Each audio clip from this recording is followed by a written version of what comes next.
वेदों के पढ़ने वाले महापुरुषों ने, विद्वान पुरुषों ने उनमें से क्या निष्कर्ष निकाला? ये तो निष्कर्ष निकाल लिया कि वेद संकेत कर रहे हैं कि एक परमात्मा की भक्ति करनी चाहिए और दूसरा भक्ति के योग नहीं है। उन्होंने अपनी सोच से ये, क्योंकि उस पूर्ण परमात्मा की ब्रह्म और परब्रह्म और पूर्ण ब्रह्म की भक्ति की विधि वेदों में और गीता जी में नहीं है। उसमें ज्ञान तो है पूर्ण परमात्मा कोई और है, उसी की भक्ति से जीव मुक्त होगा, और अन्य पूजाएं तो व्यर्थ हैं। अपनी पूजा को भी वेद में यजुर्वेद के 40वें अध्याय के और 3रे श्लोक में अपनी पूजा को भी ये बताया है कि मेरी पूजा भी आत्मघाती करते हैं। आत्मघाती, आत्म हन है, आत्मघाती माने जिनको पूर्ण ज्ञान नहीं और जन्म मृत्यु में ये सदा बने रहेंगे, उनको वो मेरी पूजा भी आत्मघाती करते हैं। उस परमात्मा के बारे में यजुर्वेद के 40वें अध्याय का 10वें श्लोक में बताया है कि कोई तो परमात्मा निराकार बतावे और कोई साकार का है, लेकिन इसके सही ज्ञान तो भाई वो संत देंगे, तत्वदर्शी संत, वो पूर्ण परमात्मा के सही जानने वाले, और वो जो बताते हैं उनने सुन लो, क्योंकि गीता भी वेद ब्रह्म न बोली और वेद भी ब्रह्म न बोले काल ने। ऐसे ये गीता और वेद एक ही है, दो नहीं है। अब उन्होंने क्या फैसला किया, क्योंकि वेदों में पूर्ण परमात्मा की पूजा की विधि ना होने से यहाँ धोखा खा गए प्यारी आत्मा, ये महर्षि लोग। उन्होंने ओम नाम के जाप को पूर्ण परमात्मा का मानकर हजारों वर्षों तक मेडिटेशन किए, ध्यान लगाए, जाप किए। उन्होंने शरीर भी की परवाह नहीं की, ये दाढ़ी बढ़ा गई, सर के बाल बढ़ गए, ये कोई शौक नहीं था उन महापुरुषों का।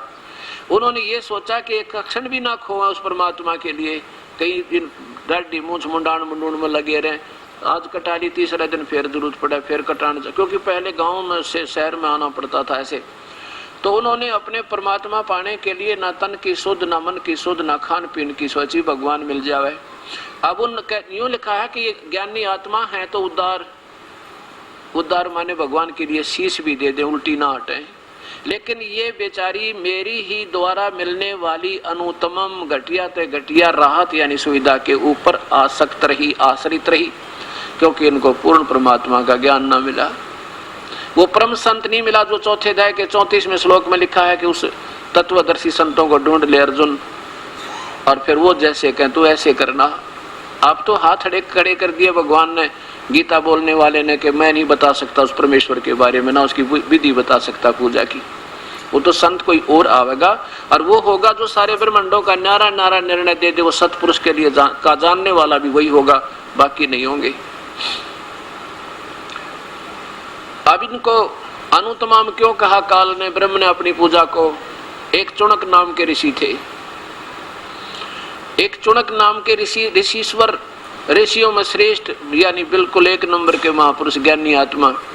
उस ज्ञानी आत्मा ने वेदों को पढ़ा, वही निष्कर्ष निकाल लिया कि परमात्मा भक्ति तो एक ही परमात्मा है जो भक्ति की योग्य है, वो पूर्ण ब्रह्म है। और उसकी भक्ति का उन्होंने ओम नाम का जाप सेलेक्ट कर लिया, क्योंकि वेद और गीता में केवल ओम नाम और कोई मंत्र नहीं। ओम नाम के जापते हैं, हजारों वर्षों तक तपस्या करते रहे। शरीर भी जो है दुबला पतला हो गया, पर कोई बात नहीं। अब ये समझना इस गीता जी के सच्चे ज्ञान की सच्चाई को कैसे। एक मानधाता चक्रवर्ती राजा था। चक्रवर्ती राजा उसे कहते हैं जिसका पूरी पृथ्वी पर शासन हो, पूरी पृथ्वी पर उसकी प्रभुता हो। और ये राजा लोग क्या किया करते हैं, चक्रवर्ती राजा के 1 वर्ष में या 2 वर्ष में अपना परीक्षण करते हैं कि तेरे शासन काल में किसी नवाब या नरेश ने कोई सिर तो नहीं उठा लिया, किसी ने तेरी प्रभुता को अस्वीकार तो नहीं कर दिया।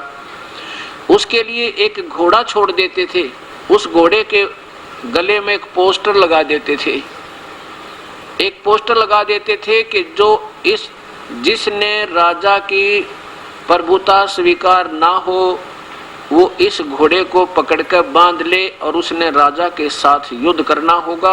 और राजा के पास 72 अक्षौणी सेना है, कौरव और पांडव दोनों की 18 अक्षौणी थी, और उस अकेले के पास 72 अक्षौणी सेना। अब उसको घोड़े को छोड़ दिया, साथ में कई सैकड़ों हजारों की संख्या में अन्य सैनिक साथ हो लिए। घोड़ों पर सवार होकर, उस घोड़े पर कोई नहीं बैठा, वो अकेला जा रहा है। अब वो घोड़ा और वो साथ में सैनिक उस चुणक ऋषि की झोंपड़ी के साथ से रास्ता जा रहा था, कुटिया के साथ से। वो वहां से जब निकले तो उसने ध्यान से देखा कि सभी घोड़ों पर व्यक्ति विराजमान हैं, सैनिक, और एक को खाली क्यों छोड़ रखा, इस पर कोई सैनिक नहीं है। तब तो वो निकल गए शीघ्रता में, नहीं उसने पूछ नहीं पाया ये क्या कारण है। जब वो सारी पृथ्वी पर घूमकर आए तो फिर वहीं से वापस लौटे तो उस चुणक ऋषि ने उनसे पूछा, भाई सैनिकों, ये इस घोड़े पर क्यों नहीं बैठा कोई व्यक्ति, क्या कारण है। तब सैनिकों ने बताया कि ये घोड़ा बैठने के लिए नहीं है ऋषि जी, ये राजा मानधाता चक्रवर्ती सम्राट का घोड़ा है और इसके गले में ये ऐसे ऐसे लिखा है। और इसको तो राजा ने ऋषि ने कहा, क्या किसी ने नहीं पकड़ा ये घोड़ा। सैनिक कहने लगे, कौन पकड़ सका है हमारे राजा के घोड़े ने, हमारे राजा के पास बेहतर अक्षौणी सेना है, अगर कोई हिम्मत करता तो उसको कुचल डालते, हम उसको सर्वनाश कर देते एक सेकंड में, है किसी की हिम्मत। अब ऋषि ने देखो ये काल का जाल है इस ब्रह्म का। अब पहले तो साधना करवावा गलत मीन पूर्ण ज्ञान नहीं, वेदों में पूर्ण भक्ति नहीं परमात्मा की, ओम तक का ज्ञान, ओम तक से होने वाले ब्रह्म से होने वाली सुविधाओं का ही ज्ञान है, उसी की पूजा का विधि है। अब उस प्यारी आत्मा ने वेदों को पढ़ा, जैसे समझा, प्रभु पाने के लिए प्रयत्न किया और बन गया एटम बम बन गया, सिद्धियों का भंडार हो गया। अब देखो उधर से काल ने रिमोट इस ब्रह्म के हाथ में, ये किस में ब्रह्मांड में बैठा है, अंदर से प्रेरणा कर दी उस ऋषि के मन में कि भाई राजा तो राजा है ना, सम्राट, ये अपने आप में बड़ा प्रभु पा के गया, इसको अभिमान हो गया, इसको ठीक करता हूं। अब ऋषि का राजा का के मेल, क्यों बकवाद करे, राजा अपने काम करे, संत अपना करते हैं। तो क्या किया उसने, ऋषि कहने लगा कि चुणक ऋषि ने कहा, यदि मैं पकड़ लूं तो क्या हो। सैनिक बोले, कंगाल, तेरे दाने खाने को नहीं, और तू युद्ध करेगा मानदाता चक्रवर्ती के साथ, तेरी क्यों सामत आई है, पड़ा रहा बोल बाला, तू चुप रहे। अब ऋषि कहने लगा कि भाई मेरे भाग में ऐसा ही लिखा होगा तो मैं इस घोड़े को पकड़ता हूं, मैंने पकड़ लिया, कह दियो तेरे राजा था। अब वो तो बहाना ढूंढ रहे थे सैनिक, और ऋषि ने कहा कि बांध दो मेरे इस वृक्ष का, एक सेकंड में घोड़ा बांध दिया उसी झोंपड़ी, उसी वृक्ष का जिसका चुणक ऋषि की झोंपड़ी यानी कुटिया डाल रखी थी जिसका नीचे, और बांध कर घोड़े को चले गए। कहने लगे, राजा से कहा कि आपका घोड़ा चुणक ऋषि ने पकड़ लिया, आपका युद्ध ओट लिया। अब इस बात का राजा को दुख हुआ कि सारी पृथ्वी पर राजा लोगों की तो हिम्मत पड़ी कोई ना, ये कंगाल आदमी, और इसकी बुद्धि भ्रष्ट होगी। अब राजा ने सोचा कि आज एक व्यक्ति ने हिम्मत किया है, कल दूसरे को डेर होगा, दूसरे ने हिम्मत हो जाएगी या बात बिगड़गी, क्यों ना अभी इस सारे दुनिया को इतना क्षोभ पैदा कर दूं कि सबकी आंखें खुल जाएं और इसके टुकड़े टुकड़े करवा देता हूं ऋषि के।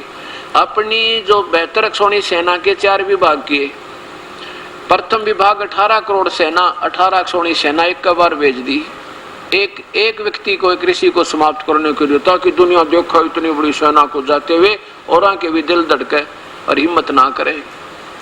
उधर से उस ज्ञानी आत्मा ने, उद्धार आत्मा ने परमात्मा पाने के लिए प्रयत्न किया था, लेकिन वो जहर इकट्ठा कर दिया सिद्धियों का। अपनी सिद्धि से 4 पुतली बना ली, 4 एटम बम बना दिए, एक पुतली एक एटम बम छोड़ दिया, 18 करोड़ सेना का कत्लेआम कर दिया। राजा ने दूसरी टुकड़ी भेज दी 18 अक्षौणी की, और ऋषि ने दूसरी पुतली छोड़ दी। ऐसे बेहतर अक्षौणी सेना का सत्यानाश कर दिया। किसने? उस ज्ञानी आत्मा ने, उस काल के पुजारी ने। अब यहां बताते हैं बंदी छोड़ भगवान कबीर साहब क्या कहते हैं। बेहतर अक्षौणी खा गया वो चुनक ऋषि सुअर एक, दे धारे जोरा फिर ये सभी काल के बेख। बेहतर अक्षौणी खा गया ये चुनक ऋषि स्वर एक। ऋषि स्वर यानी एक तो ऋषि, एक ऋषि वर, उन ऋषियों में श्रेष्ठ और ऋषिश्वर उन श्रेष्ठों से भी श्रेष्ठ यानी एक नंबर के ऋषि के ये लक्षण है इस काल के पुजारी के, इस ब्रह्म साधक के। और इसलिए काल कहता है, ब्रह्म कहता है कि मेरी पूजा भी अति व्यर्थ है, अति घटिया है, क्योंकि इसे परमात्मा तो पावना और इसमें सिद्धियां बट नेचुरल आए बना रहे को नहीं। और इनको फिर यही संत जन ऋषि जन इन सिद्धियों को एक दूसरे में ठोक के एक दूसरे को उसमें मार के आप प्रभु बन जाते हैं, दुनिया का आकर्षण का केंद्र बन जाते हैं और फिर हम इनके पीछे इनके गुणगान लग जाते हैं। अब जब यही नरक में जाएंगे क्या होगा इस ऋषि के साथ? अब देखो,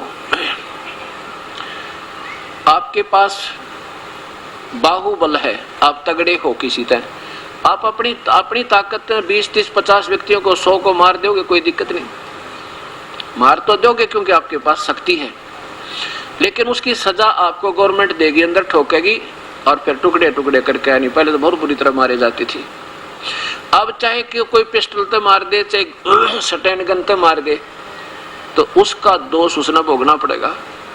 ऐसे चाहे कोई शब्द शक्ति तो मार दे क्योंकि उसके पास वो हथियार है, तो उस चुनक ऋषि ने उस 72 अक्षौणी सेना के हत्या का दंड भोगना पड़ेगा, वो उसके अलग अकाउंट में लिख दिया जाता है। यहाँ ब्रह्म तक और ब्रह्मा विष्णु महेश तक पर ब्रह्म तक की साधना का ये नियम है कि जैसे कर्म प्राणी करेगा दोनों भोगने होंगे, इनमें कोई फर्क नहीं हो सकता। अब पुण्य के लिए जैसे उसने साधना की, तप किया, इसके लिए ओम नाम का जाप किया, तो उसके लिए इसको महास्वर्ग में भी रखा जाएगा, महास्वर्ग में रहेगा, यू ठाठ करेगा हजारों युग तक, और फिर ये कुत्ता बनेगा, इसकी खाज लगेगी, कीड़े पड़ेंगे, और ये जितने व्यक्ति मारे थे ना 72 अक्षौणी, वो कीड़े बन के इसने खाएंगे इसके सारे शरीर में, फिर ये गधा बनेगा ये ऋषि। ये साधना ये ब्रह्म तक की है। एक समय एक गुरु और शिष्य चले जा रहे थे, एक मछियारा मच्छी पकड़ रहा था और बच्चा 15-16 साल का था, उसने रोज ज्ञान सुना करता कि पाप आत्मा के साथ बहुत बुरा जुल्म होगा। उस बच्चे ने पूछा, गुरुदेव ये कितना पापी आत्मा है, मछलियों को बाहर डाल रहा है, तड़प तड़प कर ये मर रही है, ढेर लगा रखा है, इसको क्या सजा मिलेगी? गुरुदेव चुप रहे, कहने लगे बेटा कभी फिर बताऊंगा, अब समय नहीं ये बात बताने का। 2-3 वर्ष के बाद, 4 वर्ष के बाद उसने क्या देखा कि एक हाथी का बच्चा मस्ती में, छोटा सा बाल बच्चा 1-1.5 वर्ष का उछल कूद मस्ती में आकर कूद रहा था और 2 वृक्षों के बीच में फंस गया। उसमें झटकम पटकम करके मुश्किल से निकला, उसके चारों तरफ से खाल गड़ी छुल गई, उसमें कीड़े पड़ गए, जीव चल पड़े और वो पड़ा पड़ा तड़प रहा। उसके सारे शरीर में करोड़ों की संख्या में जीव कीड़े पड़ रहे हैं और चिंगाड़ मार मार कर रो रहा है, ऊपर से चिल्ला रहा, बुरी तरह पड़ा पड़ा। उसी समय उन दोनों गुरु शिष्य का वहां से जाना हो गया। तब उस शिष्य ने पूछा, गुरुदेव इस प्राणी ने ऐसा क्या पाप किया होगा जिसके साथ ऐसी दुर्गति हो रही है, इसके साथ ऐसा बुरा हाल हो रहा है, इसने क्या पाप किया होगा? तब वो ऋषि वो संत बताते हैं, बेटा ये वो मछियारा जो मछलियों को खाया करता, पटक पटक मारा करता, आज देख इसकी क्या बुरी हालत हो रही उस पाप आत्मा की। जब तक ये मनुष्य जीवन था, पिछला जन्म का पुण्य चल रहा था, इसने सोचा तेरे ठाठ है ऐसे मौज मारता रहेगा। लेकिन परमात्मा कबीर साहब कहते हैं, तुमने धर्मराज का घर नहीं देखा, तुमने उस दरगाह का महल नहीं देखा, धर्मराज के तिल तिल का लेखा। लेकिन ये बात अब समझ में आ जाए, वर्तमान में तो बुराइयां तो बच्चा प्राणी, और शुभ कर्म करे, भगवान पर आसरा रखे और पूर्ण परमात्मा की भक्ति करने से जीव को सुख होगा, ना कति नहीं होगा।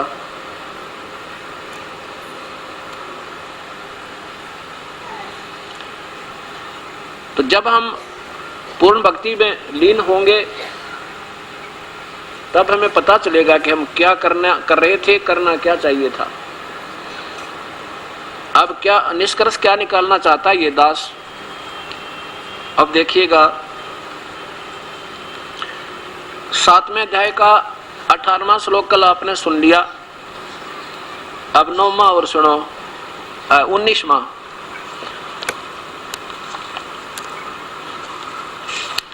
अब देखो इन पवित्र शास्त्रों को हम सुनेंगे, देखेंगे, आत्मा में जो है गदगद होगी। प्रभु की चर्चा जितनी सुन ले उतनी थोड़ी।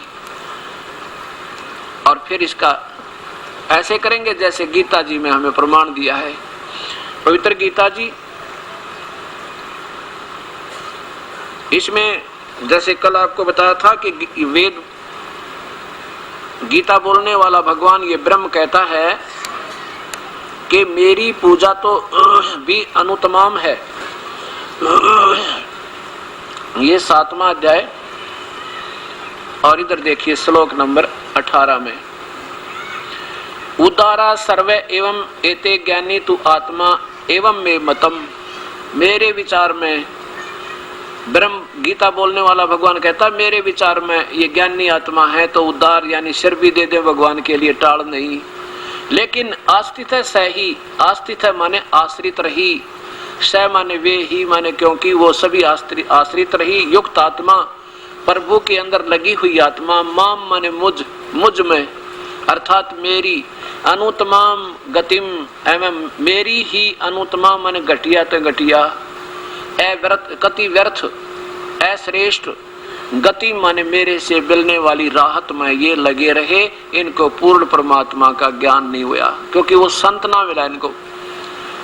अब देखो नीचे इन्होंने तो सारा काम उलट कर दिया, ये सभी उद्धार हैं परंतु ज्ञानी तो साक्षात मेरा स्वरूप ही है, मेरा मत है, क्योंकि वह मत मन बुद्धि चित्त वाला ज्ञानी आत्मा अति उत्तम है। तरह बुलाओ यो अति अनुत्तम, यहाँ अनुत्तम लिख देता ना सारा काम ठीक हो जाता। अनुत्तम घटिया तो घटिया लिखना था, अति उत्तम लिख दिया अनुत्तम का। 4ठी कक्षा के बालक ने पूछ लो, बच्चे ने, बैड माने बुरा और गुड माने अच्छा, उत्तम माने अच्छा, अनुत्तम माने घटिया, उदार माने अच्छे, अनुदार माने घटिया, और इन्होंने अनुत्तम का अर्थ अति उत्तम कर दिया, एक नहीं जैसे कल भी आपको दिखाया था। और यहाँ स्वयं आगे अनुत्तम को ये ठीक अनुत्तम लिख दिया, ये धन भाग इनके चोखा यहाँ लिख दिया। ये देखो 24वें श्लोक में, इसी 7वें अध्याय के 24वें श्लोक में, अनुत्तमम अनुत्तम मेरे अनुत्तम अविनाशी, अनुत्तम माने घटिया, मेरे बुद्धिहीन पुरुष मेरे अविनाशी परम भाव को नहीं जानते, मेरे घटिया परम भाव को नहीं जानते कि मैं कभी किसी के सामने नो का नो प्रकट नहीं होता जैसा मेरा स्वरूप है। मैं काल हूँ और मैं आकार में हूँ, लेकिन मैं सबके सामने ऐसे प्रकट नहीं होता, ये मेरा घटिया नियम है। घटिया अनुत्तम, यहाँ ठीक लिख दिया अनुत्तम। और मुझे ये व्यक्ति भाव में प्राप्त हुआ मानते हैं, मुझे कृष्ण मान रहे हैं, मैं कृष्ण नहीं हूं। इसका स्पष्ट अर्थ ये बनता है। अब देखो हम फिर आते हैं 19 में, 18वां आपने सुन लिया, 18वां आपने सुन लिया। अब 19 में मैं कमाल कर दिया, क्या बताया है कि बहुनाम जन्मानाम अंते ज्ञानवान माम प्रपदते। ओए होए, बहुत जन्मों के, बहुत पुण्य कर्मों के प्रभाव के बाद अंत के किसी लास्ट के जन्म में ये ज्ञानवान माने ज्ञानी आत्मा, पुण्यात्मा ब्रह्म तक की, मेरे तक की साधना करते हैं मुश्किल तय, और नहीं तो नीचे की राम की, कृष्ण की, ब्रह्मा की, विष्णु की, महेश की, माता की, मसाणी की, भूतों की, प्रेतों की, कहते यहीं तक करके मर जाते। बहुत ही कोई पुण्यात्मा कोई लास्ट के जन्म में पुण्य कर्म में घने जन्म धक्के खा के कहते फिर माम प्रबदंते, मेरी पूजा करते हैं। और देखो वासुदेव सर्वमिति, ओए होए, वासुदेव सर्वमिति स महात्मा सो दुर्लभ है। ये बताने वाला संत कि वो परमात्मा वासुदेव माने सर्वव्यापक परमात्मा, वो तो कोई और है, वो बताने वाला संत तो बड़ी मुश्किल से मिलेगा।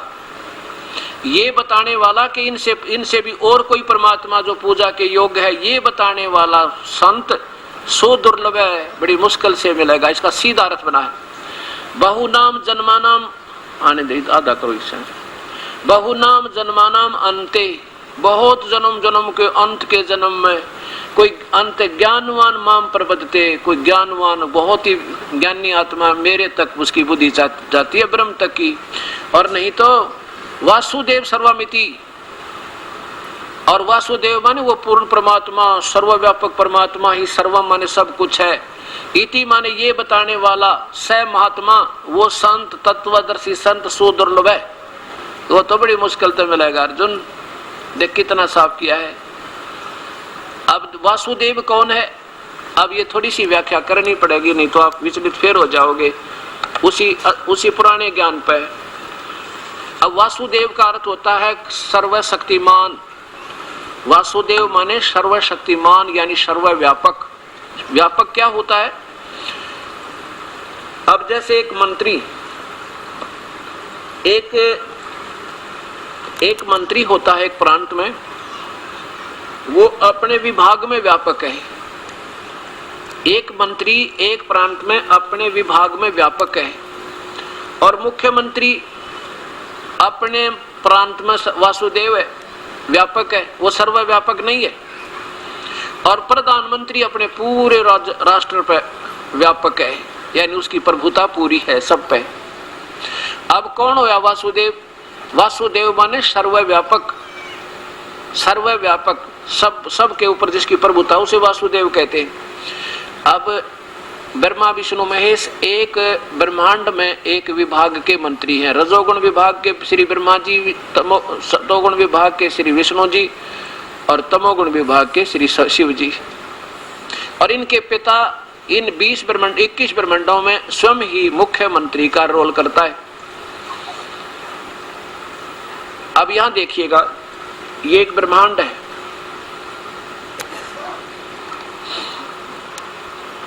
अब इस पवित्र गीता जी को जब आप समझ लोगे ना ढंगते हैं, फिर तो आप पर समझ में आ जाओगे। आप आ जाओगे इस दास के पास, जैसे गीता में लिखा कि संत ना ढूंढ ले भाई, ना तेरा उद्धार कति नहीं। अब ये देखिएगा, ये एक ब्रह्मांड है, और इस एक ब्रह्मांड में ये श्री विष्णु जी का लोक है, ये श्री ब्रह्मा जी का, ये श्री शिव जी का, और ये एक एक गुण युक्त है। और इन तीनों की प्रभुता इस पृथ्वी लोक और स्वर्गलोक और इस पाताल लोक पर है। ये पाताल लोक है। ये यहाँ बैठकर अपनी इनकी एक एक नारे लोक राजधानी है इन भगवानों की, यहाँ से ये कंट्रोल करते हैं एक एक विभाग, यानी इनका एक एक विभाग है इन तीनों लोकों में, स्वर्गलोक, पृथ्वीलोक और पाताल लोक में। और ये काल स्वयं प्रत्येक ब्रह्मांड में एक अलग से स्थान बनाकर वहां बिल्कुल ऐसा कट ऑफ किया, इसने कोई नहीं जा सकता यहाँ पर, ना ब्रह्मा जा सके, ना विष्णु जा सके, ना शिव जा सके, ना देवी जा सकती। ये देवी को भी अपनी शक्ति से वहां बुलाता है जब ये 3 पुत्रों की उत्पत्ति करता है। और ये स्वयं एक ब्रह्मांड में ये स्वयं मुख्यमंत्री काल और इसके पुत्र तीनों मंत्री, ये केवल एक ब्रह्मांड में। अब देखिएगा इस काल के ऐसे ऐसे 21 ब्रह्मांड तो ये काल के हैं, ब्रह्म के। और इस एक ब्रह्मांड में ये ब्रह्मा विष्णु महेश एक विभाग के मंत्री हैं। ये सर्व वासुदेव नहीं हुए, क्योंकि एक विभाग में व्यापक हैं। और ऐसे ऐसे ये 5 ब्रह्मांडों का एक ग्रुप बना के एक महाब्रह्मांड बना रखा है। ऐसे ऐसे 20 ब्रह्मांडों को रोक कर 4 महाब्रह्मांडों में 20 ब्रह्मांडों को रोका है। और 21 महाब्रह्मांड इस काल ने स्वयं अपनी महाब्रह्मांड रूप में एक ब्रह्मांड अपनी राजधानी रूप में रखा है। और ये काल केवल इन 20 ब्रह्मांडों में ही 21 ब्रह्मांडों में व्यापक है, ये सर्वव्यापक नहीं है। अब देखो, अब स्थिति देखो वासुदेव भगवान की, जिसे वासुदेव कहा जा सकता है। श्री कृष्ण के पिताजी का नाम वासुदेव था, क्योंकि वेदों में वासुदेव एक बहुत उत्तम नाम है। और वेदों के आधार पर ब्राह्मण लोग, गुरु लोग अपने अनुयायियों के पुत्रों का नाम रख देते थे, वासुदेव बहुत अच्छा नाम है। लेकिन श्री कृष्ण वासुदेव नहीं थे, ना विष्णु वासुदेव है। अब देखो, ये एक 21 ब्रह्मांड में काल तो इसमें व्यापक है, यानी इतना ही व्यापक है, सर्वव्यापक नहीं है। और ये परब्रह्म अपने 7 संग ब्रह्मांडों में व्यापक है, ये सर्वव्यापक नहीं है। और ये पूर्ण परमात्मा, ये सर्वव्यापक वासुदेव है, जो अपने ब्रह्मांडों में भी व्यापक, परब्रह्म के ब्रह्मांडों में व्यापक और ज्योति निरंजन के ब्रह्मांडों में भी व्यापक, ये वासुदेव है। अब जैसे प्रधानमंत्री या राष्ट्रपति सारे प्रांतों में भी व्यापक, और प्रत्येक प्रांत के प्रत्येक मंत्री के विभाग में भी व्यापक, अर्थात वो कण कण में व्यापक है। उसकी सत्ता, उसकी खौफ, उसका डर, उसका भय, वो निराकार रूप में उसकी शक्ति सब में व्यापक है, और वो आकार में अपने स्थान पर। ऐसे ही हर भगवान की स्थिति है। सब प्रभु आकार में है, श्री राम, श्री विष्णु, श्री ब्रह्मा, श्री शिव और ब्रह्म, परब्रह्म और ये पूर्ण ब्रह्म सब मनुष्य जैसे हैं, लेकिन उन तक इनकी पहुंच ना हुई, प्राप्ति नहीं हो पाई। इसलिए वर्तमान के ऋषियों ने, इन ऋषि लोगों ने अपनी सोच से उनको निराकार कह के अपनी थ्योरी के न्यारे शास्त्र बना दिए, जिनको उपनिषद कहा जाता है। हमने इन वेदों को फिर देखना है। उपनिषद क्या है? वो तो एक व्यक्ति विशेष का अपना अनुभव है, और वो जहाँ तक इन पवित्र शास्त्रों से मिलता है तो ठीक है, इनसे नहीं मिलता है तो वो सत्य नहीं है, पूरा नहीं है। हमारे शास्त्रों को हमने फिर देखना। अब इसमें क्या आया कि वासुदेव सर्वमिति स महात्मा सो दुर्लभ है। ओए होए, क्या बताते हैं? करोड़ों में कोई है नहीं रे झूम करा, अरबों में कोई गर्क सुन रही झूम करा।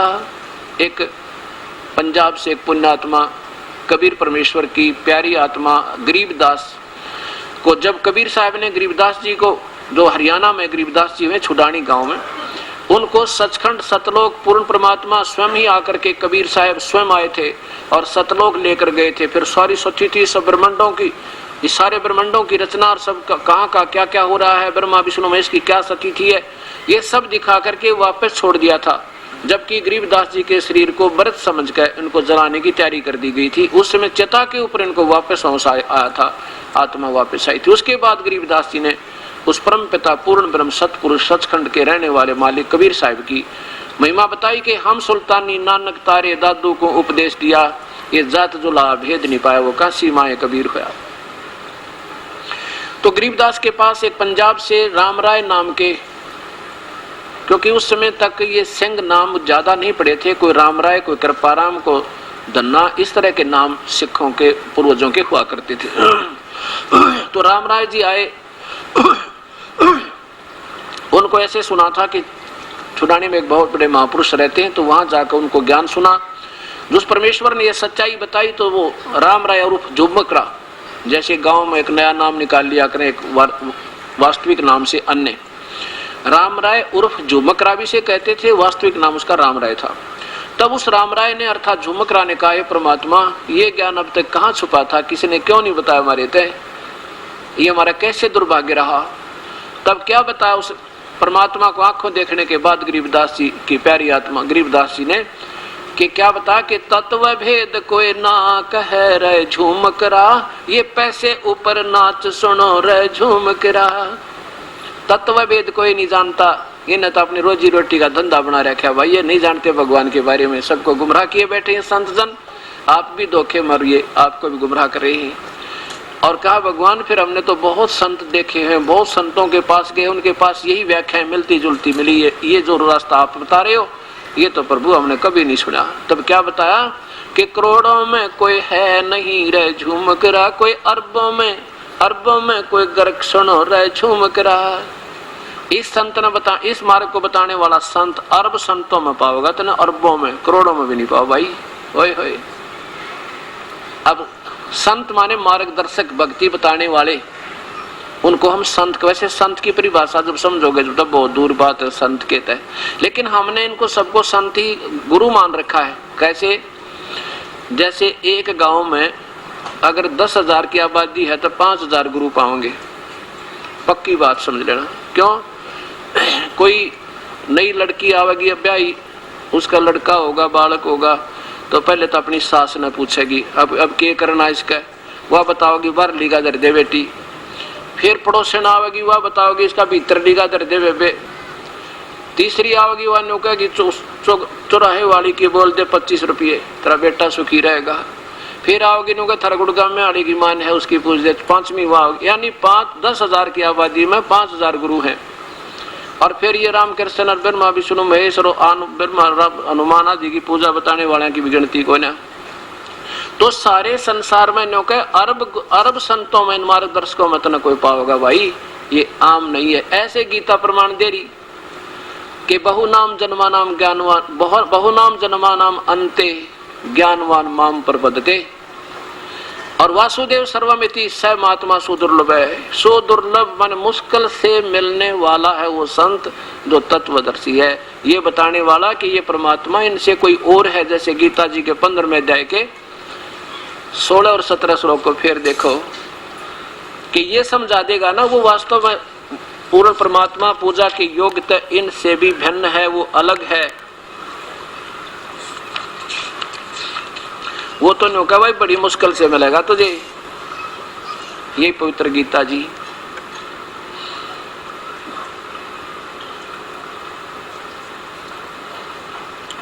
गीता प्रेस गोरखपुर से प्रकाशित है, अध्याय नंबर 15 का, और श्लोक नंबर फिर 16 और 17 देखियो। वो उत्तम पुरुष, वो पुरुषोत्तम वासुदेव कौन है? 16वें श्लोक में है कि द्वौ माने दो, इमौ माने इन दो में, कौन कौन से में? लोके माने दो लोकों में, कौन कौन से में?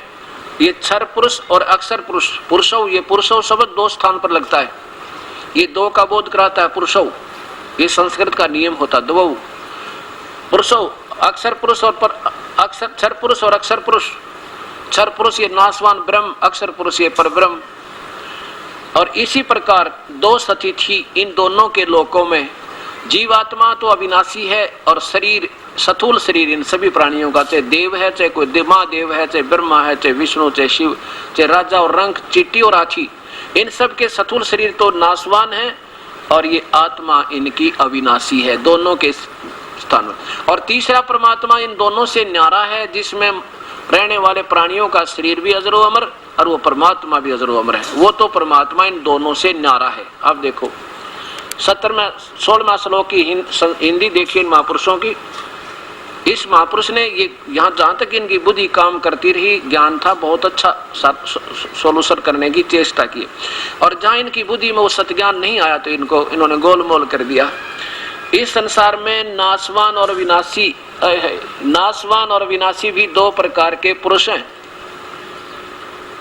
दो प्रकार के पुरुष माने पर पुरुष लिख दिया इन्होंने, भगवान लिखना था। दो प्रकार के भगवान है और इसी प्रकार इनके दोनों के शरीरों लोकों में संपूर्ण प्राणियों के शरीर नासवान और जीवात्मा अविनाशी कहा जाता है। और 17 में मैं कमाल कर दिया कि वास्तव में पुरुषोत्तम वो वासुदेव भगवान सर्वव्यापक प्रभु यानी सही पूर्ण परमात्मा तो इन दोनों से भी न्यारा है। उत्तम पुरुष है तो अन्य, उत्तम पुरुष है अन्य परमात्मा इति उदाहरत है, जिसको भगवान कहा जाता है वो तो और है, इन दोनों से भी न्यारा है। और ये लोकतर में अविश्य विभर्ति अवय ईश्वर जो तीनों लोकों में प्रवेश करके सबका धारण पोषण करता वो अविनाशी भगवान है। देखो नीचे सरलार्थ देखिएगा। उत्तम पुरुष तो अन्य ही यानी सही भगवान वास्तव में परमेश्वर पुरुषोत्तम वासुदेव तो कोई और ही है, जो तीनों लोकों में प्रवेश करके सबका धारण पोषण करता है, अविनाशी परमेश्वर परमात्मा इस प्रकार कहा गया है। अब यहाँ आपको क्या करेंगे ये अनजान लोग, नो कहेंगे देख 18वें श्लोक में भगवान कहता है मैं पुरुषोत्तम हूँ।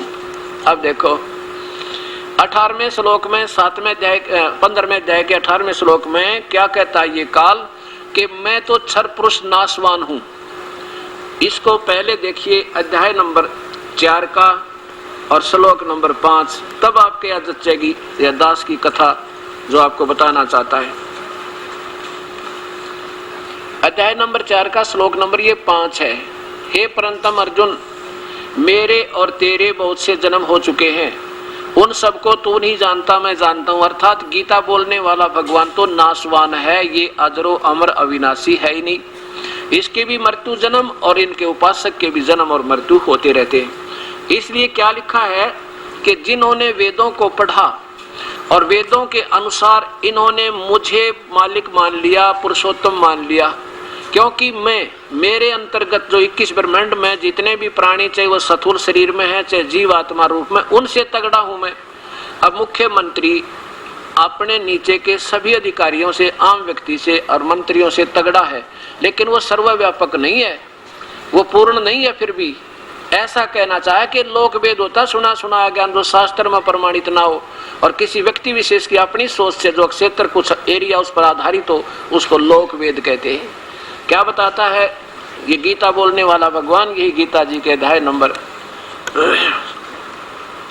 18 का ना 15 का और श्लोक नंबर ये देखो इधर 18, 17 आपने पहले सुन लिया। क्योंकि मैं नासवान जड़ वर्ग अक्षेत्र से अतीत हूँ, इनसे तगड़ा हूँ जो मेरे अंतर्गत आते हैं, और अविनाशी जीव आत्मा से भी उत्तम हूँ, इनसे तो उत्तम हूं मैं, मेरे अंतर्गत जितने प्राणी आते हैं। इसलिए मुझे इस लोक वेद के आधार पर, लोके वेदे, लोक वेद के आधार पर मुझे मैं पुरुषोत्तम नाम से प्रसिद्ध हूं, लेकिन मैं पुरुषोत्तम नहीं हूं। मुझे तो लोक वेद के आधार पर, सुने सुनाए ज्ञान के आधार पर, क्योंकि मैं इन तो तगड़ा हूं जो मेरे अंतर्गत आते 21 ब्रह्मांड में, इसलिए मुझे पुरुषोत्तम कह प्रसिद्ध हो रहा हूं, पर मैं पुरुषोत्तम नहीं हूं। वो पुरुषोत्तम था कोई और है, वो वासुदेव तो कोई और। अब ये सिद्ध हो गया। अब आगे देखो 20, 21, 22 और 23। अब जो प्राणी, जो भक्त आत्मा, प्यारी आत्मा पहले दिन आता है तो यूं सोचेगा कि इस महाराज जी का जो अपने लिए ठीक है ना, जो गीता जी के श्लोक वो सेट कर रखे और आगे बाकी ना सुनाता, जहां इसके जो ना सेट नहीं होंगे इसके ज्ञान के आधार पर। ऐसा नहीं, इस भ्रम को निवारण करने के लिए ये थोड़ा सा और आपको सुनाऊंगा। अब 18वां आपने 7वें अध्याय का 19वां श्लोक सुन लिया, और 20, 21, 22 इसका लिंक कहां से है? 12, 13, 14, 15 तक क्या कहा भगवान ने कि इन तीनों गुणों तक की पूजा, अन्य देवताओं की पूजा मूर्ख लोग करें। 15वें श्लोक में 7वें अध्याय के में क्या कहा है कि इस तीनों गुणों तक की पूजा, रजगुण ब्रह्मा, सतगुण विष्णु, तम गुण शिव जी, यहां तक की पूजा ये मूर्ख लोग करते हैं, नादान राक्षस स्वभाव को धारण किए हुए। अब इससे लिंक आगे 20वें श्लोक का होगा। अपनी महिमा बता के फिर उनको फिर दोबारा लताड़ता है परमात्मा कि ये अन्य देवताओं की पूजा करने वाले नादान मूर्ख, इनको क्या लाभ होगा। ये देखिए अध्याय नंबर 7 का और श्लोक नंबर यहां देखो, इधर 15, 14 देखो पहले। क्योंकि यह अलौकिक अर्थात अति अद्भुत त्रिगुणमयी मेरी माया, रजगुण ब्रह्मा, सतगुण विष्णु, तमगुण शिव जी के द्वारा फैलाई गई ये रचना का जाल, ये त्रिगुणमयी माया जो इनसे होने वाली, इनकी पूजा से होने वाला लाभ है, ये कहते हैं कि ये बड़ी खतरनाक है, बड़ी दुस्तर है। और जो व्यक्ति, जो साधक मुझको भजता है, यानी ब्रह्मा विष्णु महेश और अन्य देवताओं को छोड़कर जो मुझको भजता है, तो इनसे अच्छा लाभ मुझसे मिलता है, इनसे ऊपर उठ जाता है, इनका उल्लंघन कर जाता है। जैसे मुख्यमंत्री कहे कि तुम दूसरे अधिकारियों या इन मंत्रियों के पास जाते हो, मेरे पास आ जाओ, इनसे अच्छा तो मैं लाभ दे दूंगा। लेकिन कुछ ऐसे काम हैं जो इस मुख्यमंत्री के बस के भी कोई ना, वो कहेगा ये प्रधानमंत्री करेगा, भाई मेरी पावर से बाहर है। तो यहाँ बताया है कि मुझे नहीं बचते, जो मुझे बचते हैं तो इन माया का, यानी ब्रह्मा विष्णु महेश अच्छी लाभ मुझसे प्राप्त करते हैं। आगे देखो 15वें में लिखा है कि माया के द्वारा, यानी तीनों भगवानों के द्वारा क्षणिक सुख लाभ, इनकी भक्ति से क्षणिक लाभ प्राप्त करके ये प्राणी इन्हीं पास आश्रित हो गए नादान, और इसलिए इनको भक्ति तो बनी नहीं, पर ये राक्षस बन गए। ओए होए, माया के द्वारा जिनका ज्ञान हरा जा चुका है, राक्षस स्वभाव, असुर स्वभाव को धारण किए हुए, राक्षस स्वभाव को धारण किए हुए मनुष्यों में नीच, ओए होए, और दुष्कर्तिन माने भक्ति के बुरे कर्म करने वाले, दूषित कर्म करने वाले मूर्ख लोग मुझे नहीं बजते, माम न प्रपदन्ते, मुझको नहीं बजते। अर्जुन ये देखो, बड़ा करो, मुझको नहीं बजते, यानी मेरी पूजा नहीं करते। ये तीन नीचे के देवताओं की, ब्रह्मा विष्णु महेश और इनके नीचे की भक्ति करते, ये मूर्ख लोग राक्षस स्वभाव को धारण किए हुए। अब इससे लिंक आगे है कहाँ का? इससे आगे लिंक है 20वें श्लोक तक। अब इससे पहले कल भी आपको उदाहरण दिया था, आज फिर बताता हूं कि जैसे भगवान शिव की पूजा की थी रावण ने, और उस तमोगुण की इतनी पूजा की थी शिव की कि अपने यहां से गर्दन काट के, गर्दन नहीं, दोनों हाथ भी काट के और समर्पण कर दिया था। क्योंकि उस रावण जैसी सैक्रिफाइस आत्मा ने, उस डिवोटी आत्मा ने संत ठीक ना मिला, गुरु ठीक ना मिला, और उसने जैसे गुरु ने आदेश दिया, बेटा ये शिव ही पूर्ण परमात्मा है, इसकी तू भक्ति कर ले, ओम नमः शिवाय, ओम नमः शिवाय करके, और उसने इतनी भक्ति कर ली जो आज के शिव के उपासक तो 70 जन्म नहीं कर सकते। और उसने अपना सिर भी चढ़ा दिया भगवान के चरण। उसका जितना वर्क डन, जो सैक्रिफाइस किया, उतना फल भगवान शिव ने दे दिया। सोने की लंका दे दी, बैठा ठम ठाठ कर दिए, और फिर इनकी पूजा से बुद्धि भ्रष्ट में बना रहे को नहीं। अपनी ही माता का अपहरण कर लिया, सीता ने उठा लिया, और सब ने समझाया, मानना नहीं, मूर्ख, और इससे बुरा कर्म और क्या करेगा जो भक्त शास्त्र विरुद्ध साधना की उसने। तो ऐसे ही राक्षस स्वभाव को धारण किया इसने, ये तमोगुण की उपासना से राक्षस स्वभाव को धारण किए हुए मनुष्यों में नीच दूषित कर्म करने वाले मूर्ख लोग ब्रह्म साधना भी ना करते, मेरी भक्ति भी ना करते। ऐसे ही हिरण्यकशिपु ने ब्रह्मा की रजोगुण की पूजा करके सीधी शक्ति लेकर राक्षस कहलाया, कुत्ते वाली मौत मरा। ऐसे रावण कुत्ते वाली मौत मरा और गधा बना। अब क्या बताते ये नादान संत?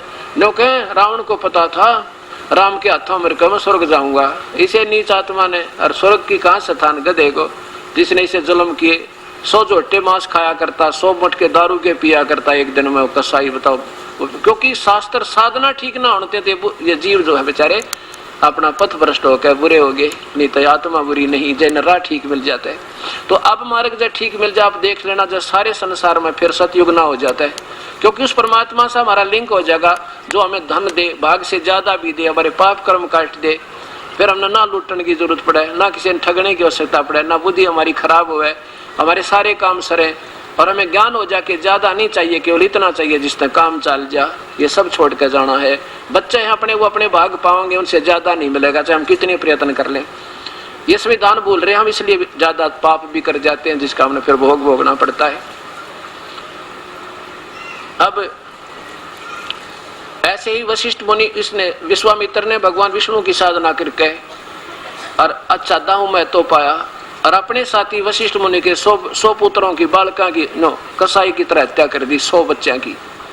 तो ये तीनों गुणों के उपासक कहते राक्षस स्वभाव को धारण किए हुए, रजगुण ब्रह्मा, सतगुण विष्णु, तमगुण शिव जी के उपासक को गीता बता रही है, दास नहीं बता रहा। अगर इसमें कोई गलत हो तो फिर चेक कर ले, संतजन प्रार्थना करता हूँ। और दास से कोई गलती हो जाए या कोई गलत टिप्पणी होगी हो तो मैं हाथ जोड़ कर क्षमा याचना करूंगा और अभी सुधार लूंगा अपनी को, और ताकि मेरे द्वारा दिए गए मार्ग से कोई आगे आने वाले समय में ये भोली आत्मा फिर भ्रमित ना हो जाए, मैं दोषी ना हो जाऊं।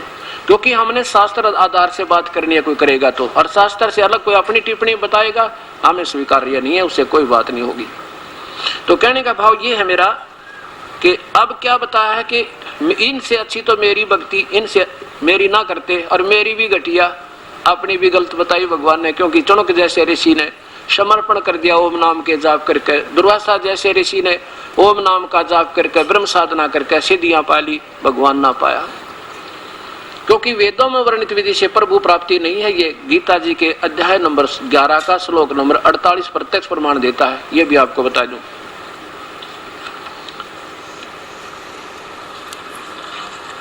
अध्याय नंबर 11 का श्लोक नंबर 47, 48, 46, 47, 48, और इससे पहले आपको 32 नंबर श्लोक सुनाकर फिर आगे चलेंगे। ये देखिए वही पवित्र गीता जी। अब इस पवित्र शास्त्र को समझने के लिए हमने थोड़ा सा तो धैर्य चाहिए, और फिर आप देखिएगा कितना निर्मल ज्ञान आपके हृदय में समावेगा।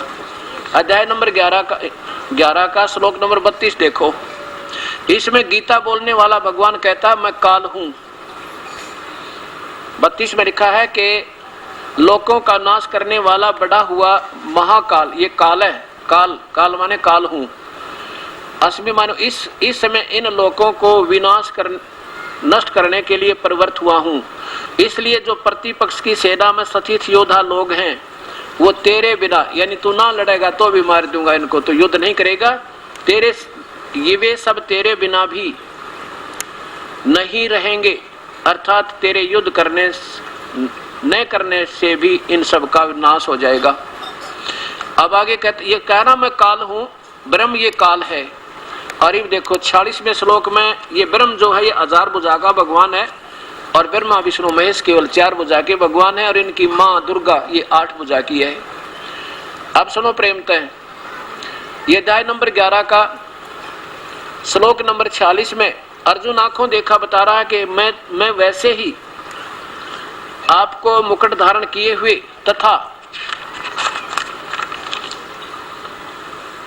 गदा और चक्र हाथ में लिए हुए देखना चाहता हूं। इसलिए हे विश्वरूप, हे विराट रूप, सहस्र बाहो, सहस्र बाहो का अर्थ होता 1000 भुजा के भगवान। सहस्र 1000, इन्होंने 1000 नहीं लिखा, ये गोलमोल कर गए, सहस्र ही लिख दिया। 1000 भुजा के भगवान आप उसी चतुर्भुज रूप में आइए, क्योंकि अर्जुन उसको श्री कृष्ण और उर्फ विष्णु समझ रहा था, और वो कहे मैं विष्णु नहीं, मैं तो काल हूं, मैं तो ये 1000 भुजा का भगवान है। ब्रह्मा विष्णु महेश 4 भुजा के भगवान है। अब 47 में देखो,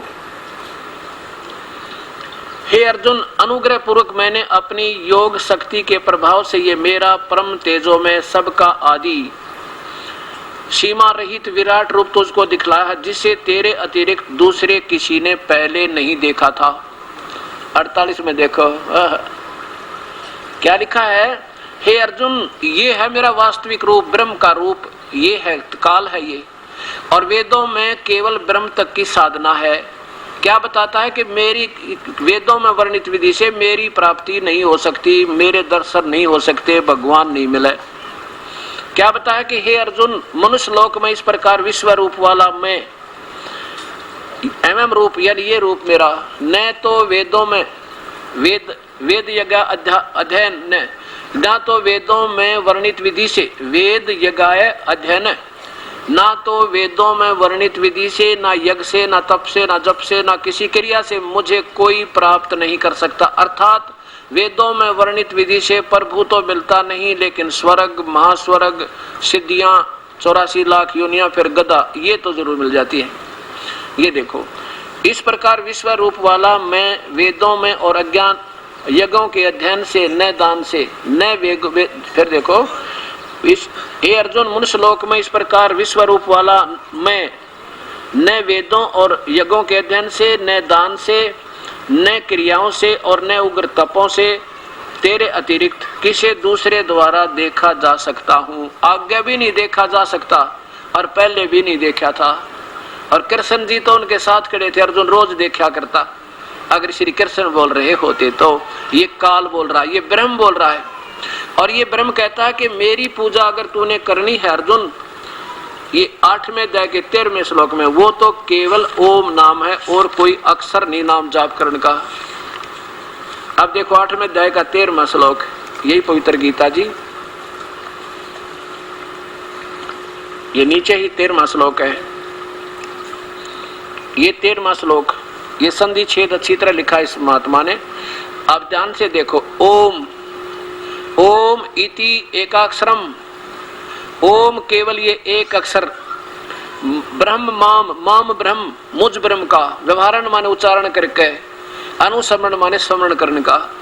मेरा तो ओम नाम है और कोई अक्षर नहीं, एक अक्षर ओम है मेरे जाप करने का, मुझ ब्रह्म का, माम ब्रह्म, मुझ ब्रह्म का, मुझ काल का, और कोई अक्षर ही नहीं है।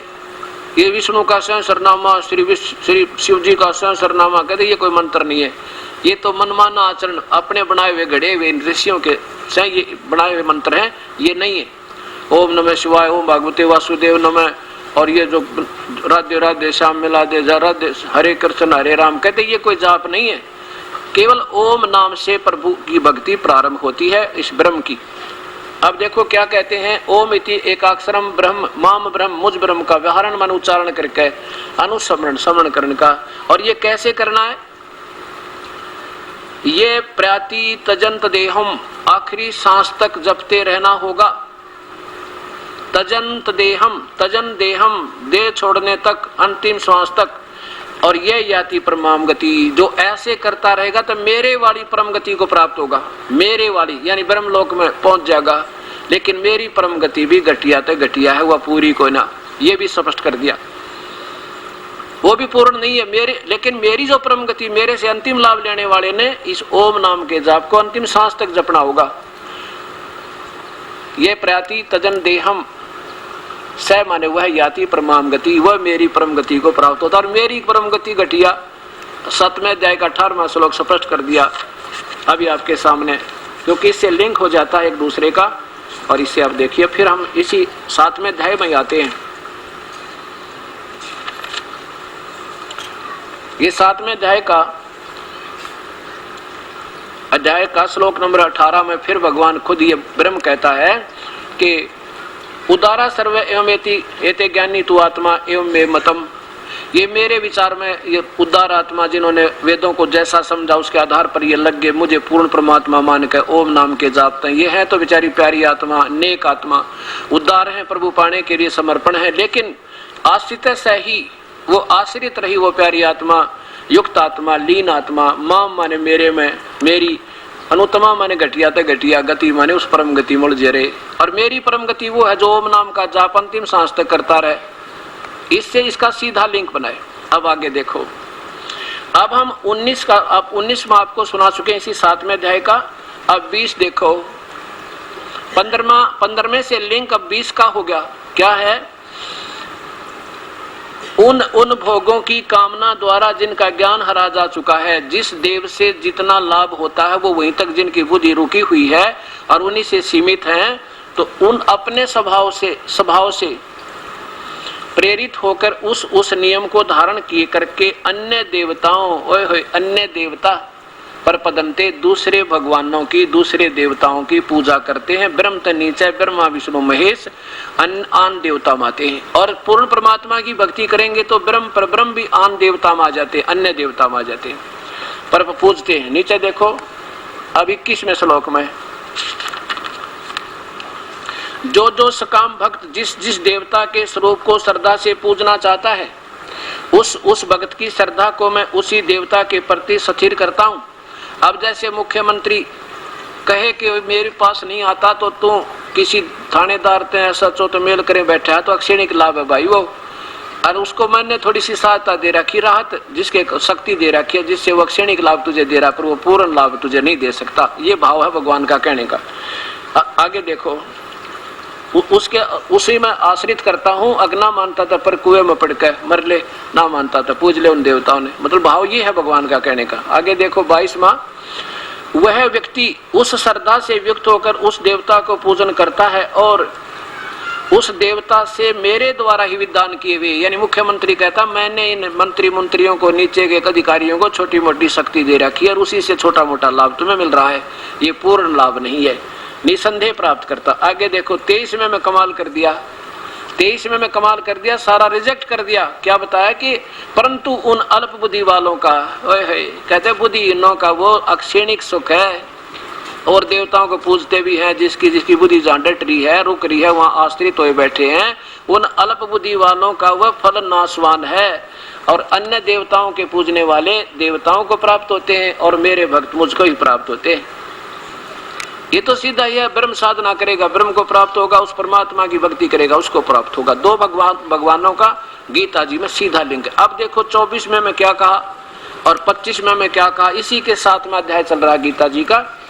अब इसको, क्योंकि उस भ्रम को निवारण करने के लिए कहीं ये ना सोचे कि महाराज जी का जो अपने समझ में है ना उन श्लोकों को सिलेक्ट किया हुआ है, बाकी गीता छोड़ दी, ऐसा नहीं मिलेगा आपको, क्योंकि एक दिन के सत्संग में सारा ज्ञान नहीं दिया जा सकता। अब देखिएगा अध्याय नंबर 7 का और श्लोक नंबर 23 सुन लिया आपने, ये 24 सुनो।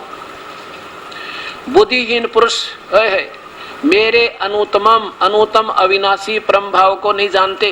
क्या नहीं जानते? कि मैं कभी किसी के सामने जैसा मैं हूँ, मैं काल हूँ, ऐसा हूँ अर्जुन, मैं कभी ऐसा नहीं दर्शन देता, चाहे को तप करो चाहे जप करो, मैं गुप्त रहता हूँ और हूँ ऐसा ही।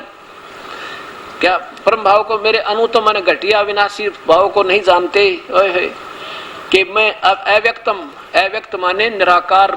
लोग तो मुझे निराकार माने अव्यक्त का अर्थ होता जो ज्यों का त्यों ना दिखे, है तो वह मनुष्य पर दिखाई ना दे कभी भी किसी साधना, तो उसको अव्यक्त कहते हैं।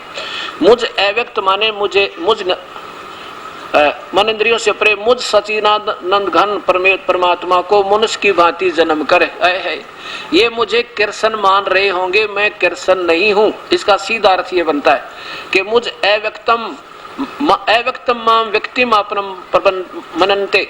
संस्कृत देख लो, सीधी बताओ है, मुझे, मैं कभी किसी के सामने व्यक्तिगत रूप में नहीं आता, इसलिए मुझे अव्यक्त कहते हैं। और माम अव्यक्त को ये व्यक्ति मन व्यक्ति भाव में यानी कृष्ण मान रहे होंगे, मैं कृष्ण नहीं हूँ। सीधी सी बात है। आगे देखो क्यों नहीं हूँ, 25वां बताओ है, अपनी योग माया से छिपा हुआ हूँ तो मैं मानुष जैसा हूँ, लेकिन अपनी शक्ति तो मैं छुपा रहता हूँ, किसी का सामने ना आता। आज आया हूँ तेरे सामने, मैं अपनी योग माया से छिपा हुआ, मैं सबके प्रत्यक्ष नहीं होता। मैं हूँ तो न्यों का न्यू, पर मैं सब ने दिखाई नहीं देता। ही तो तेरे ताई आज मौज करी, मैंने आप मेर करके दिखाया अपना वास्तविक रूप। यह अज्ञानी जन समुदाय, ये जो सामने लोग और आने वाले जो जिस गीता को समझने वाले अज्ञानी जन समुदाय मुझ अजम अवम मुझ अविनाशी जन्म रहित अविनाशी परमेश्वर को नहीं जानता। मुझे नहीं जानते इसलिए मुझे कृष्ण रूप में मानेंगे, क्योंकि ये मेरे बारे में जानकार नहीं है कि मैं कभी किसी के सामने एज इट इज नहीं आता, चाहे वो तप करो, चाहे जप करो, चाहे कुछ भी करो। अब इसी का हम आगे, इसमें आगे तो ये छोटी मोटी वैसे ही तुलनात्मक सी बातें हैं, यहाँ देखिए। अब 29वां श्लोक लेते हम। 29वें श्लोक में क्या लिखा है कि जिसने अर्जुन ये नो पता लग गया कि मैं तो काल हूं और मेरी पूजा से जन्म मृत्यु नहीं मिट सकती, जन्म कर्म दंड नहीं कटे, और भाई और फिर जिसने वो पूर्ण संत मिल गया, जिसको सारा तत्व भेद हो गया, सब आध्यात्मिक ज्ञान से वो परिचित हो गया, वो फिर या मेरे लोक की कोई इच्छा नहीं करेगा, वो तो जन्म मृत्यु से छूटने के लिए प्रयत्न करेगा। इसका सीधा अर्थ है क्या है? 29 में कहा कि जरा मरण मोक्षाय माम आश्रित है यतंती, ये मेरे इस ज्ञान पर आश्रित होकर जो जन्म मरण के लिए, मोक्ष के लिए ही प्रयत्न करते हैं, वे कौन हैं? उन्होंने उस परमात्मा को समझ लिया, जान लिया और सारे आध्यात्मिक को समझ लिया, वो ही यहाँ से जन्म मृत्यु से छूटने का प्रयत्न करते हैं। बिल्कुल स्पष्ट कर दिया। ते माने वे, ब्रह्म तत् ब्रह्म उस परमात्मा को, विदु माने और जानते हैं, कृष्णम माने सारे, अध्यात्म माने सारे इस भक्ति मार्ग को समझ चुके हैं और वही सब कर्मों से परिचित हो गए। वो फिर यहाँ का कोई साधना ना देवी की, ना देव की, ना मेरी, ना परब्रह्म की, वो तो पूर्ण परमात्मा की भक्ति करते हैं जो उसको समझ चुके। अब 29 में कहा कि तत्व, ये देखना, यहाँ हिंदी देखो, जो मेरे शरण होकर आश्रित माने मैं जो तुम्हें ज्ञान दे रहा हूं इस पर जो आश्रित हो गए, इसने सत समझ लिया जिसने, और वो संत ढूंढ लिया जो परम तत्वदर्शी संत है, आश्रित होकर जरा और मृत्यु के छूटने, मोक्ष माने मोक्ष मुक्ति के लिए प्रयत्न करते हैं, वे पुरुष, वे तत्, वे माने वे तत् माने उस, ब्रह्म माने परमात्मा को, तत् ब्रह्म उस परमात्मा को और संपूर्ण अध्यात्म को तथा संपूर्ण कर्मों को जानते हैं। उनको पूरा ज्ञान हो चुका है, उस परमात्मा को समझ चुके हैं, सारे आध्यात्मिक कर्म को भी जान चुके हैं, तो वो ही यहाँ से जन्म मरण के लिए छूटने का प्रयत्न करते। अब ये 30वां अंतिम अध्याय है इसका, इस 7वें श्लोक का ये समाप्त हो गया। अब 8वां यही प्रारंभ होता है। 8वें अध्याय में अर्जुन पूछता पहले ही श्लोक में कि हे भगवान, फिर कौन है वो तत्ब्रह्म, कौन है वो परमात्मा, और क्या है वो आध्यात्मिक कर्म? आध्यात्मिक कर्म तो ये बता रहा, मैं नहीं बता सकता, वो तो उपसंत बताओगा। अब क्या पूछा पहले श्लोक में? हे पुरुषोत्तम, किम तत्ब्रह्म, किम वह ब्रह्म क्या है, वो कौन है वो परमात्मा, कौन है वो परमात्मा? फिर तीसरे श्लोक में भगवान उत्तर देता है इस 8वें अध्याय के में। 8वें अध्याय के में तीसरे श्लोक में भगवान ब्रह्म उत्तर देता है, परम अक्षर ब्रह्म है वो, तो वो तीसरे नंबर का भगवान जो उत्तम पुरुषत्व अन्य है, वो तो परम अक्षर ब्रह्म है, और मैं अध्यात्म हूँ, मैं फलाना हूँ, ये बात की उसकी अपनी टिप्पणी है। अब देखो तीसरे चौथे तक, 5वें में देखो, अब 5वें में क्या कहता है कि अर्जुन, अब यहाँ से देखना 8वें अध्याय में तोड़ पाड़ दिया भगवान ने, कति कमाल कर दिया, भिन्न भिन्न व्याख्या अपनी भी और उस परम पिता की न्यारी न्यारी दे दी। अब क्या था, जो व्यक्ति, जो साधक अंत काल में भी मुझको ही स्मरण करता हुआ शरीर त्याग कर जाता है, वह मेरे मद भावम यानी मेरे से मिलने वाली राहत में के अंदर हो जाता, मेरे जैसा, मेरे साक्षात स्वरूप को प्राप्त होता है। इसका साक्षात स्वरूप नहीं लिखना चाहिए था, ये इनकी अपनी गलत टिप्पणी है। नहीं तो भगवान कहते कि मुझे कह रहे हैं कि मैं तो कभी किसी को प्राप्त हो ही नहीं सकता। मद भावम यानी मेरे में उसकी आस्था बन जाती है, मेरे में भाव वाला हो जाता है, सीधा अर्थ बने इसका। जो जैसे हमने किसी की पूजा करेंगे उसमें आस्था पर बनी रहेगी, उसके भाव में प्रभावित हो जाते हैं। मेरे में मद भाव मन मेरे में भावित हो जाता, प्राप्त होता है, इसमें कोई संशय नहीं, यानी मेरे पास ही आ जाता है और मेरे ही लोक में रहता है, इसमें कोई शंका नहीं। आगे देखिए, अब 6 में क्या लिखा है, एक कुंती पुत्र, यह मनुष्य, यह साधक अंत काल में जिस जिस भगवान की भक्ति करता है, जिस जिस की भी भाव से स्मरण करता हुआ, भावम ये देखो, भाव माने भाव को, जिस जिस भाव को, यानी जिसने ब्रह्मा की पूजा की, ब्रह्मा के लोक में गया, विष्णु की, विष्णु के लोक में शिव की, शिव के लोक में ब्रह्म की, वो ब्रह्म लोक में भाव से स्मरण करता हुआ शरीर का को त्याग करता है, तो उसको ही प्राप्त होता है। और सदा उसी के भाव में भावित रहता है। क्लियर हो गया। अब 7वें में देखो, अब क्या कहते हैं अर्जुन, और मेरी शरण में रहना तो भाई दोनों काम कर, युद्ध भी कर और भगवान मेरी भक्ति भी कर। हे इसलिए हे अर्जुन, सब समय में निरंतर मेरा स्मरण कर और युद्ध भी कर। इस प्रकार मुझ में अर्पण किए हुए मन बुद्धि से युक्त होकर निसंदेह तो मुझे ही प्राप्त होगा।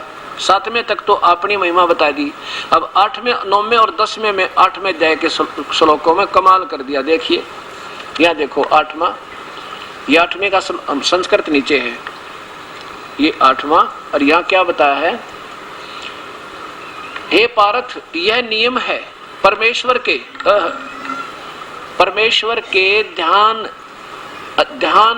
के अभ्यास रूप से योग से युक्त परमेश्वर के और दूसरे परमात्मा के अभ्यास योग से युक्त दूसरी ओर न जाने वाले चित्त से निरंतर चिंतन करता हुआ परम प्रकाश रूप दिव्य पुरुष को अर्थात परमेश्वर को ही प्राप्त होता है। परमेश्वर कोई और है, ये भगवान गीता बोल रहा है, वो अपनी स्थिति अलग बता रहा है कि वो परमात्मा, वो संत, उस परमात्मा परम दिव्यम पुरुषम यानी उस परम अक्षर पुरुष को ही प्राप्त होता है, वो पूर्ण ब्रह्म को प्राप्त होता है जो उसकी भक्ति अंतिम सांस तक करता है।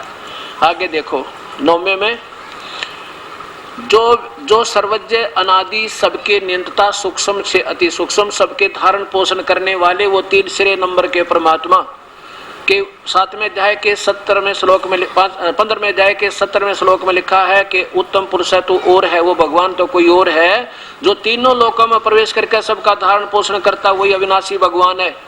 यहाँ उसी का प्रमाण है कि जो सर्वज्ञ अनादि सबके नियंता सूक्ष्म से अति सूक्ष्म सबके धारण पोषण करने वाले अचिंत स्वरूप सूर्य के सदृश नित्य चेतन प्रकाश रूप अविद्या से अति परे सच्चिदानंद घन परमेश्वर का स्मरण करता है। जो व्यक्ति उस परमेश्वर का स्मरण करता है अंत समय में